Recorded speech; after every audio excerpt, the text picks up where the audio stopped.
So you don't have to have any driving experience. You just need to be somebody who loves working with kids, who is passionate about safety, who wants to be a really important part of the community. That sound of the air brakes and the door opening, that's really exciting. And here come the kids. There are a lot of kids who we are their only safe ride to and from school.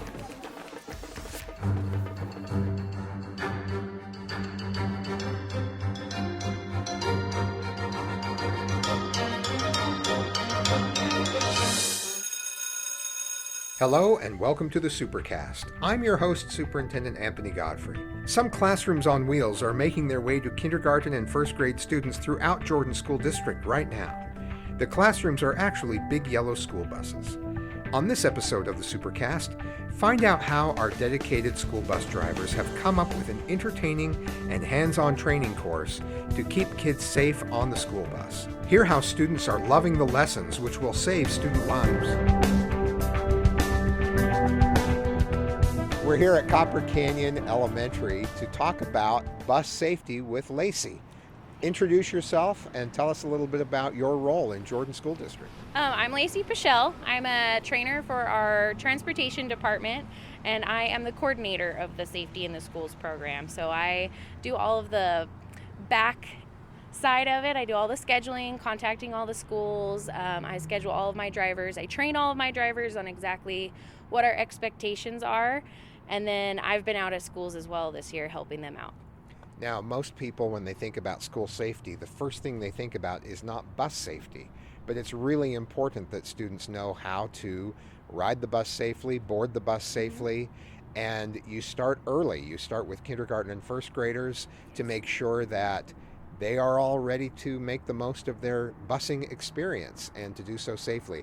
So tell us about what the program looks like and how frequently students are trained and all of that. That's a great question. So we start with the kindergarten and first grade, like you said, because we want to build that foundation of safety as early as possible. So we train them once a year, and we start at the beginning of the year when it's going to be fresh in their minds a little bit better, rather than at the end of the year when they're entering into summer. And we teach them about the danger zones around the bus. We teach them about watching for their driver's signal, that it's safe to cross, always looking both ways. And we make it fun too, so that it's not a scary thing. Another thing that we do is we teach them about emergency exit evacuations as well, which if they ride the bus, they do twice a year anyway. But we take them out and we teach them that so that they know that that's not scary either. And all of this it's an important thing, and safety's cool. We make it really fun and interactive and engaging. So we're talking about getting on the bus safely. Mm-hmm. We're talking about getting off the bus safely in case of an emergency. Mm-hmm. Talk to me about the rules of being on the bus safely. And we actually go over all of those with them too, and a really fun little slideshow that I think that the kids like. So we talk about, always remaining seated, no legs in the aisleway, facing forward, no body parts out the window or throwing objects out the window. We explain to them, if you can't fit it in your backpack, if it can't fit on your lap, if it doesn't belong at school, it doesn't belong on the bus. Okay. Do you show a clip of Napoleon Dynamite about what not to do, throwing something out the back of the bus on a string? I do have lots of really fun pictures for them. No, actually, I think that would be counterproductive. Okay, so those are all good rules, and some of us may forget that for a young child, it's pretty exciting to ride the bus. They're so excited exciting. about it. Yeah. And do you train only those who are going to be riding the bus, or do you do it for every student at every school? It's for every student at every school, because the thought is whether or not they're on the bus now, they could ride the bus in the future. Every kid is going to go on a field trip at some point, and so we want to make them excited about being on the bus, whether or not they ride the bus every day to and from school. And the field trip is an important point. They're going to be on the bus at some point, so it's important for them to have this training. When you go to an all walk-in school, and we do have a few of those that have no busing, just because of how close to the school all the students are, Is there some added enthusiasm from kids who know they don't get to ride the bus every day? Like, wow, today we get to get on and off the bus. I think so. I was at a school yesterday, and though there is a bus that does, there's only one, and it's a pretty big group of kids there. So almost none of the kids that were in the assembly actually ride the bus, and they were like, "This is so cool." You know, it was a good time of life when riding the bus was one of life's big pleasures, you know. Oh, and there's a bus arriving right now. So talk to me about the things that you teach students about getting on the bus safely. One of the things that we teach them is to be 5 minutes early to your stop so that you're never running late. You're never going to chase the bus. We had a nickname when I was growing up for the kids that were running for the bus while that? we were all watching. I'm not going to say. I don't think it's bad, but maybe I just didn't understand it. But it was a very strange kind of combination of words. And I just remember not wanting to be called that name. It's like, Mom, I have to leave. I cannot be the blank for today. And anyway, so it's a big deal to be on time.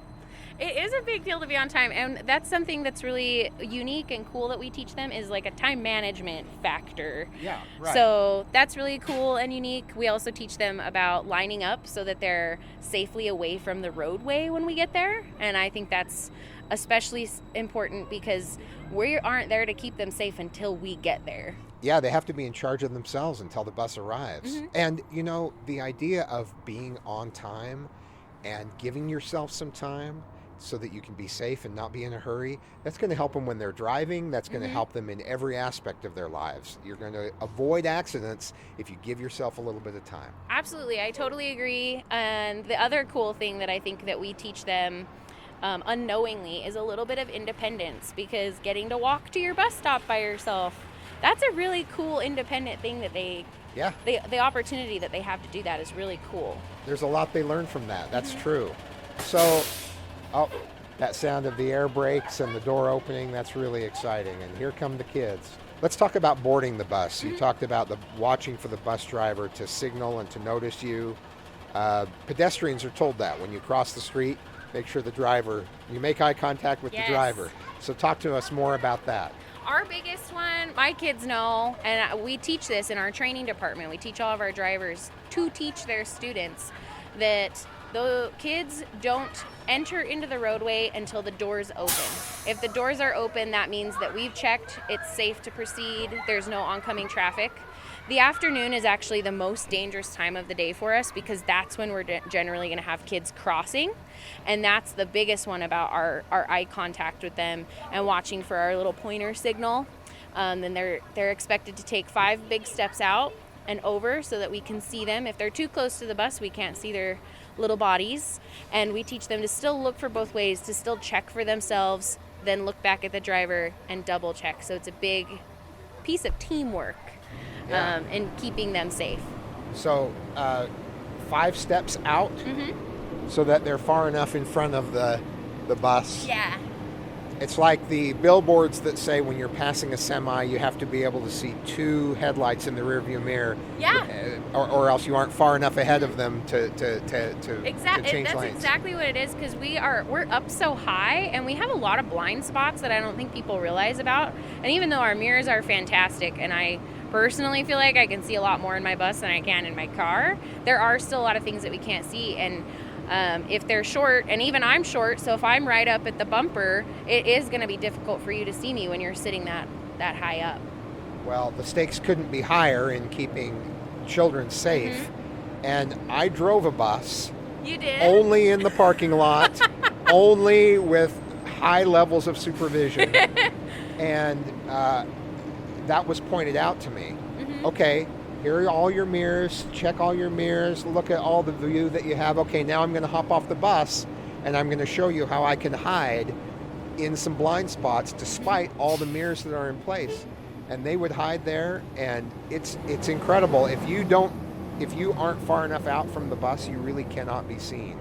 So that stepping 5 steps in front of the bus is a really, really important point. We call it a cushion of safety, or our danger zones. And so there's 12 feet to the sides and 12 feet to the front and the back is the danger zone. If you're there, you're potentially in our blind spot. And even though one of the things that we teach our drivers, it's called a 5-point mirror check. So they're checking all of their mirrors in a specific pattern for safety. It only works if they're not in those blind spots. It only works if they're outside in their cushion of safety. They're not in our danger zone. And so that's one of the reasons that we're teaching them this. And we teach them about, like, you know, the yellow lines at all the elementary schools. That keeps them actually out of our danger zone when we're arriving at the school, so that they're not too close to our mirrors, things like that. I like safety cushion more than danger zone. I do too. It sounds a lot less intense and scary. And I keep thinking of Kenny Loggins' music keeps popping into my head. But that's for those from the 1900s. You guys remember what the danger zone is in the movie? Very good. So this side of the yellow line is the danger zone. Can you guys show me what finger we need to see when our bus driver wants us to cross? Yeah. Stay with us. When we come back, students board the school bus for some hands-on safety training.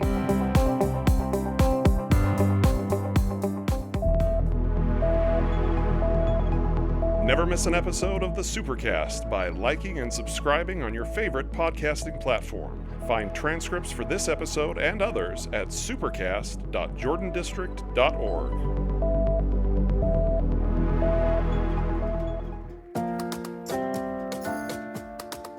Are you looking for a job right now? Looking to work in a fun and supportive environment with great pay and a rewarding career? Jordan School District is hiring. We're currently filling full and part-time positions. You can work and make a difference in young lives and education as a classroom assistant or a substitute teacher. Apply to work in one of our school cafeterias, where our lunch staff serves up big smiles with great food every day. We're also looking to hire custodians and bus drivers. In Jordan School District, we like to say, people come for the job and enjoy the adventure. Apply today at employment.jordandistrict.org. Okay, we're gonna get on the bus real quick. I want 2 to a seat, and I want you to go all the way to the back of your bus. We're gonna start with this, and we'll do a single file line. When we go on the bus, I want you guys to hold the handrails when you go up the bus. All right, come on, dear. I'm sure that many people listening to this think, how do I get to be part of the Jordan School District Transportation Department? So what do they need to do if someone wants to be a driver? That's an awesome question. So you don't have to have any driving experience. You just need to be somebody who loves working with kids, who is passionate about safety, who wants to be a really important part of the community, because there are a lot of kids who we are their only safe ride to and from school. We do classes quite frequently. We're actually starting one in November. So if you go on and apply, we haven't even started our interviews for that. So if you go on and apply, you could be in our November training class, and we teach you everything. So we teach you everything that you need to know to pass your test. We actually have a testing facility on our property, and you get the opportunity to work with a lot of really awesome trainers. We have a really dynamic team. So it's a very really cool. Engaging job. You Yeah. get to know a lot of people, and the kids love you, and you're a really important part of their day. So anyone who's interested, check it out. Learn from Lacey. As your lovely principal already mentioned, my name is Ms. Gabby. I'm a school bus driver, and I've been a school bus driver for 6 years, so I know a lot about being a school bus driver. One of my very favorite things about being a school bus driver is coming here to show you guys about how to be safe on the school bus. Let's talk about exiting the bus in case of emergency, Yeah. which hopefully we don't have to do. Yeah. But I actually remember as a kid hopping off through the emergency door, and I honestly don't know whether it was a drill or not, but it was pretty crazy to think the back opens up and I can hop out. It seemed very high also at the time to be jumping out the back of that bus, and it is high, especially for some of our younger students. So let's talk about that safety feature. That's a really fun thing. You'd think that it would scare the kids, but they are so excited to go out a door that they're not Oh, supposed yeah. to go out of. And so when we bring them in the bus and we kind of start going over, reiterating the rules again, and then we talk about the emergency exits. And one of the things I always start with is I want you to look for a red handle, because all of our emergency exits, they're identified with words, but younger kids who may struggle with reading, they're always going to be identified with a red handle. And so I make them all point them out. They get to point out the ones in the roof, and they really hope we're going out the roof, which of course we're not. And we demonstrate. But there is an option to go There out is the the roof. option to go out the roof. We have 2 roof hatches on our buses. They actually pop open for some airflow too, so Yeah. that's nice in the summer. But Yeah. we demonstrate. I show It's them like the windows. putting the top down on a convertible. That's exactly what you're like. Oh, that's Pop so it nice. up and look, A lovely it's breeze. summertime. Summertime. But we show them like the sound, and we explain to them, this isn't scary, but I want you to be aware of what this noise is. And then we talk about how to safely get off the bus, because we don't want them to get hurt while they do it, but we want them to be aware of how to do it in case they have to. We teach them zombie arms, which Zombie makes it a little arms. bit fun. So because they have to put their arms straight out, because that gives them a Okay. support that we can bring them off the bus without injuring them, and they like the zombie arms. Yeah. And we get them off the bus with the help of another driver or a teacher, or even the zombie. an then older you, student. Then you grab the zombie yeah, arms. we grab the and zombie help them arms, down. Yes. wrists and elbows, and then we tell them to walk away to Grab a the wrist safe and elbows. location. Because unfortunately, there's not an inflatable ramp that automatically pops out like on an airplane. That would you be just great. slide down. That would be fun. I would love doing emergency exit Maybe we'll be the first evacuations. district to have those. Okay. Well, Lacey, thank you so much for everything you do to keep our students safe. You have been a driver as well, so tell me about everything you've done in transportation. Well, I started almost 9 years ago. I started as a bus attendant, actually, on our special needs routes. I have a big heart for special education, and when I started driving, I was 23, and I started as a special needs driver, so that was really cool. It kind of came full circle. I had been a part of our training department in helping our special needs attendants and training them while I was an attendant. So I was already kind of a figment of the training department. I actually didn't even have a driver's license when I started working here. Wow. And the trainers taught me how to drive. I was so scared to drive a car. Wow. And so I decided I wanted to drive, and I was like, well, I trusted these guys to teach me how to drive my car. So all your driving has been with Jordan District. It has, yeah. I love that. That's awesome. And I feel like they kind of raised me, and I don't know, they instilled in me a sense of safety that's really important, and I think that's why I'm so passionate about what I do. But I got the opportunity as I worked through being a new driver. I started doing our driver evaluations for new drivers as well. And then I started working on training our special needs drivers and wheelchair securements, and different aspects that they need to be aware of. And then I slowly started working on just training drivers in general, and now I'm a full-time trainer with the district.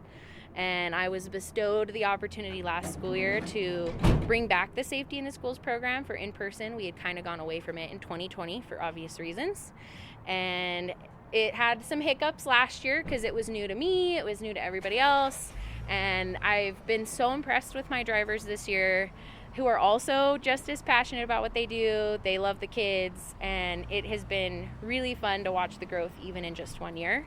And so I'm really excited to see what next school year will look like for the presentations as well. Well, there's a lot of hard work that goes into keeping students safe, and you are at the center of it, Yeah. training students, but also training drivers so that they're at their best for students. Thank you very much for everything that you do, and we're so happy to have you in Thank Jordan you. District. Thank you so much. I appreciate that.